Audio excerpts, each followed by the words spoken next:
গর্ভবতী মায়েরা সাবধান, আসছে 12ই আগস্ট রোজ বুধবার পূর্ণগ্রাস সূর্যগ্রহণ। তো এই সূর্যগ্রহণ চলাকালীন গর্ভবতী মায়েরা কি কি নিয়ম পালন করবেন, আজকে আমার ভিডিওতে সেই নিয়মগুলো অবশ্যই আপনাদেরকে বলে দিব। গ্রহণের সঠিক সময়টা হচ্ছে বুধবার রাত 9টা 34 থেকে 1টা 58 পর্যন্ত। গ্রহণের স্থিতির সময় 4 ঘন্টা 24 মিনিট।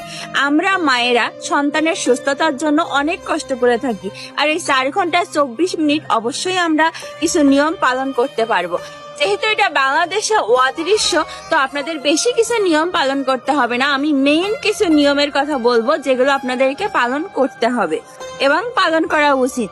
তো গ্রহণ চলাকালীন সময় গর্ভবতী মায়েরা কোনো কাটাকুটি করবেন না, কোনো কাজ করবেন না, কোনো কিছু খাবেন না।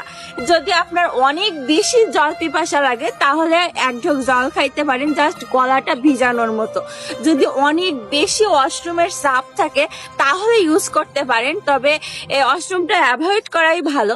আর এই গ্রহণ চলাকালীন সময় কেউ জানলা দরজা খুলে আকাশের দিকে তাকাবেন না, কারণ গ্রহণ চলাকালীন সময় আকাশের দিকে তাকানোটা আমরা খারাপ বলে মনে করি। তো অবশ্যই এই সময় জানলা দরজা বন্ধ করে রাখবেন। আর গ্রহণ চলাকালীন সময়ে রান্না কোনো খাবার আপনারা খেতে পারবেন না। গ্রহণ শেষ হলে অবশ্যই আপনাকে স্নান করে নতুন খাবার রান্না করে তারপরে খেতে হবে। গ্রহণের সময় বানানো কোনো খাবার আপনারা গর্ভবতী মায়েরা খেতে পারবেন না। এই সময় গর্ভবতী মায়েরা বাইরে চলাফেরা করবেন না, বাইরের দিকে তাকাবেন না।